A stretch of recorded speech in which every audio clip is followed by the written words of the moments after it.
संगठन सीखने के लिए, बुद्धि विवेक विहीन जिसके पास विवेक नहीं वो प्राणी से आप सीख सकते हैं। लेकिन हमारा ये मानव जन समुदाय अभी भी हमारे लोगों के बताने के आधार पर भी नहीं चल पा रहा है कि हमारी समाज की व्यवस्था क्या है। दादाजी ने बताया कि मनुष्य, हमारे ध्रुव दादा ने बताया कि यहाँ जीव जगत की रचना के पहले रक्षण और भक्षण की व्यवस्था की है प्रकृति शक्ति बड़ा देव हमारे धर्म गुरु महादेव गोपाल लिखो शंभु शेख ने, कि जैसे जैसे योनि उन्हें प्राप्त हुआ वैसे ही उनका भोजन की व्यवस्था की गई है। लेकिन मनुष्य भोजन को नहीं पहचान पा रहा।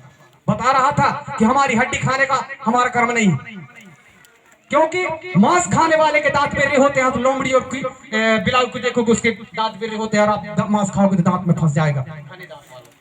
और देखना जो घास खाता है उसके घास के एक ही नीचे तरफ दांत रहते हैं। अगर तुम घास खाओगे तो मनुष्य तो फंस जाएगा, लेकिन हमारे पालतू पशुओं के मुंह में नहीं फंसता। उसी प्रकार से जब तक मनुष्य रक्षण और भक्षण में नहीं आएगा तब तक अपनी कायम रेखा पे नहीं आ पाएगा, अपनी कर्म को नहीं पहचान पाएगा। क्योंकि मनुष्य की शारीरिक, मानसिक और भौतिक मानसिक विकास उसके भोजन के ऊपर डिपेंड करता है। हमारे मन मस्तिष्क में जैसे हम भोजन करेंगे वैसे हमारे मन मस्तिष्क में विकार उत्पन्न होगी, वैसा ही हम कर्म करेंगे। दादाजी ने बताया कि हमारे नाना प्रकार के विधर्मी लोगों ने आकर के हमारे समाज को जो बर्बाद किया है। आज दारू पिलाना किसने सिखाया है, मांस खाना किसने सिखाया, इसके पहले हमारे लोग। और ये मांस खाना कहाँ से चालू हुआ बता रहा हूँ। जर्मनी प्रांत बुंदेलखंड कालिंजर प्रदेश में 4 साल तक लगातार तक पानी नहीं गिरा था। वहां जब वहां घास फूस नहीं उगी थी, तो जब वहां खाने को लिए नहीं मिलता तो वहां के लोग मांस खाना चालू किए थे। क्योंकि हमारे 5 खंड हुए थे, इसमें ऑस्ट्रेलिया, अंटार्कटिका, एशिया, यूरोप 5 द्वीप आते थे, जिसे 5 समूह को गंडा कहा जाता। गंडा से ही धरती का नाम गोंडवाना बना। और इसके 33 सागर के उस पार 4 देश थे, लारेशिया, जिसमें 33 सागर के पार करने के बाद 4 देश आते। वहां 4 साल तक लगातार गिरानी पड़ी थी, इसलिए वहां के लोग मांस खाना चालू कर दिए। और उन्हीं ने सबसे पहले इसको अमृत द्वीप में आकर के पिंड बलि यज्ञ पूजा किया, और वहीं से हमारा मांस और दारू का चालू किया। और उन्हीं के चाल में फंस करके 18 पुराण 6 7 4 वेदों को बना करके और हमारे समाज को बर्बाद किया, अपने मूल इकाई से हटा दिया। आज भी हमारे साथ भी अन्य अत्याचार किए जा रहे हैं। देखो सिंधु घाटी सभ्यता, मोहनजोदड़ो, हड़प्पा, जहां आज कश्मीर में अयोध्या, करोड़ों वर्ष तक यहाँ लड़ाई चली उस धरती की। लेकिन आज ये प्रजातंत्र को राज को बसा करके मोदी ने उस चीज को साकार करके, जिसको सपने में साकार नहीं होता, जबकि हम इस धरती के मालिक 558 रियासत हमारे गोंडवाना के थे। और अंग्रेज यहाँ इसके पहले 850 वर्षों तक मुगलों ने शासन किया।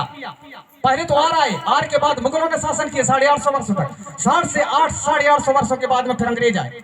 अंग्रेजों ने इस जमीन को 2 रुपए प्रति लीज गज के हिसाब से ठेके में लिए थे, और उनका रजिस्ट्रेशन कब तक यहाँ था, 1869 तक रहने का। लेकिन महात्मा गांधी ने 150 सालों में उन्होंने भगाने का काम क्यों किया? क्योंकि भारतीय ईस्ट इंडिया कंपनी अधिवेशन उन्होंने खोला, सबको पढ़ने का अधिकार दिया था। और ये लोग चाहते थे कि ये पढ़ लिख पाए तब अपने स्वाभिमान को न पहचाने।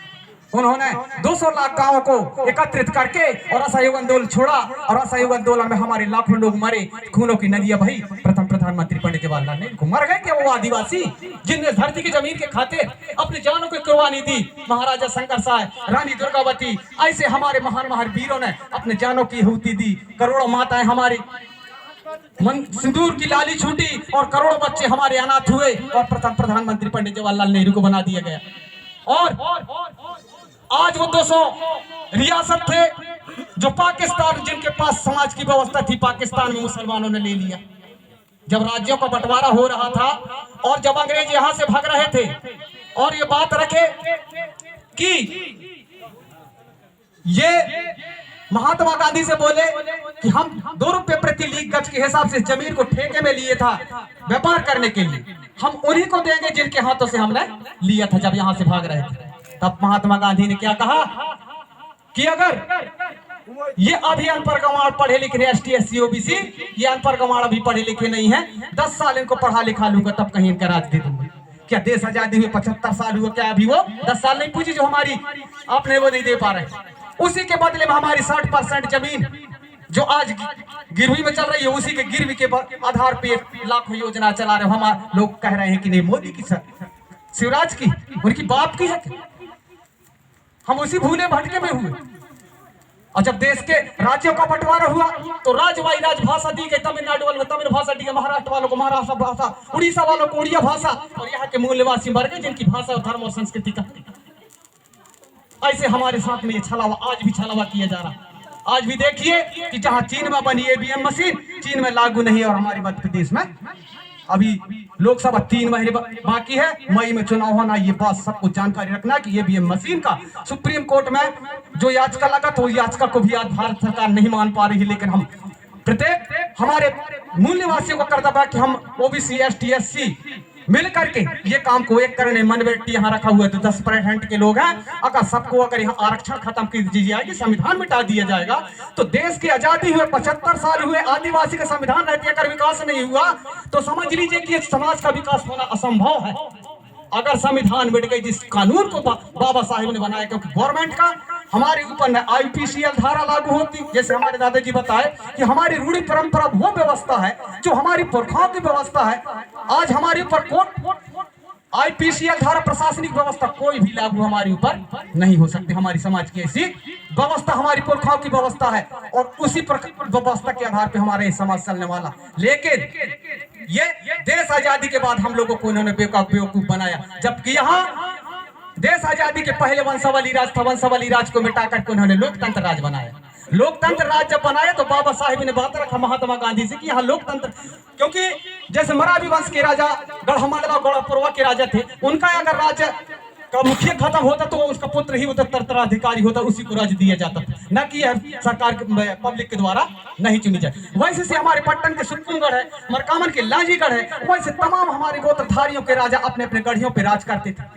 ऐसी हमारी व्यवस्था थी, इसको मिटा करके इन्होंने अंग्रेजों को भगा करके, और जब यहाँ प्रजातंत्र राज लोकतंत्र राज लागू किया तो बाबा साहेब ने रखा बात की आप लोकतंत्र शासन यहाँ लागू कर रहे हैं तो यहाँ के मूल निवासियों को 2 वोट डालने का अधिकार होगा, तो बाहर के आई हुई लोगों को 1 वोट डालने का अधिकार होगा। तब सत्याग्रह में मारने लगा महात्मा गांधी। क्यों मारने लगा कि एसटी एससी ओबीसी की तो वैसे यहाँ जनसंख्या ज्यादा, अगर 2 वोट ये डालेंगे और माइनॉरिटी के लोग जनरल लोग अगर 1 वोट डालने का अधिकार होगा तो सरकार साहब सही भी बनी नहीं। ऐसा हम लोगों के साथ में छलावा हुआ और आज भी हमारे साथ में छलावा हो रहा है, क्योंकि जब संविधान को नहीं फेर कर पा रहे हैं तो कहीं सब अभ्यारण्य के नाम से, तो कहीं पार्क के नाम से, तो कहीं बांध निर्माण के नाम से हमारे आदिवासी को जमीन को कब्जे में करने के लिए की जा रही है। तो इन चीजों से हमारे समाज को बचाना होगा। और जैसे हमारे सरपंच महोदय भैया हमारे मरावी जी ने कहा कि शिक्षा ही मानव की मूल इकाई है जो उच्च श्रेणी तक पहुंचा सकता है। अगर हमारे पास शिक्षा नहीं होगी, और वो शिक्षा सिर्फ हमें अक्षरी शिक्षा नहीं चाहिए, हमें वो शिक्षा चाहिए जो हमारी सामाजिक शिक्षा हमारी धर्म, हमारी भाषा और हमारी संस्कृति और हमारी रीति रिवाज, वह शिक्षा हमें चाहिए।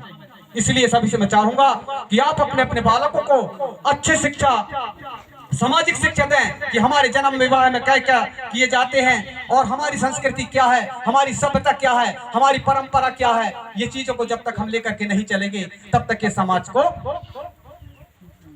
हम आगे नहीं बढ़ा सकते। इसलिए हमारे पीछे काफी लोग लगे हुए हैं, जहां हमारी आरक्षित सीट होते हुए तो हमारा अधिकार हमें नहीं मिल पाया। अगर सभी को, क्योंकि मोदी का कह रहा था कि मैं नया भारत बनाऊंगा, मतलब संविधान अब 24 में मिटने की कगार में है। 3 महीने के अंदर ये समाज अगर नहीं सीख पाया और ईवीएम मशीन का अगर अवहेलना नहीं किया तो समझ लीजिए कि नैया खत्म। ये जो हमारी पुरखाओं की धरती, यहाँ बैठने का भी हमें अधिकार नहीं होगा। अंग्रेजों के भागने के बाद भी आज भी हमें गुलामी नहीं। इसलिए हमें आजाद रहना है तो समाज को एक संगठन में और एक दायरे पे लाना होगा। इसीलिए मैं बताया कि समाज का संगठन सीखना है तो लोमड़ी से सीखिए, जिसके पास विवेक नहीं।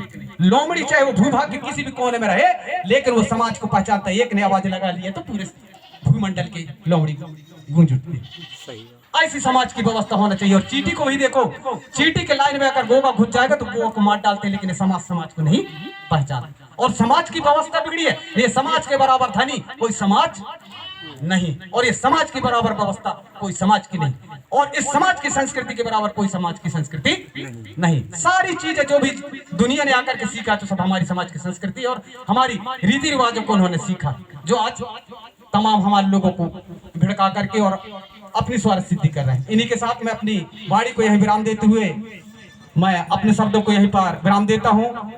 जय सेवा, जय बड़ादेव, जय गोंडवाना। और जहां भी मेरे मुखारबिंदों से आप सभी के बीच में त्रुटियां होंगी, कृपया अपने बालक समझ करके मुझे सतमार्ग पर चलने का ज्ञान देने की कष्ट करेंगे। जय सेवा, जय बड़ादेव, जय गोंडवाना।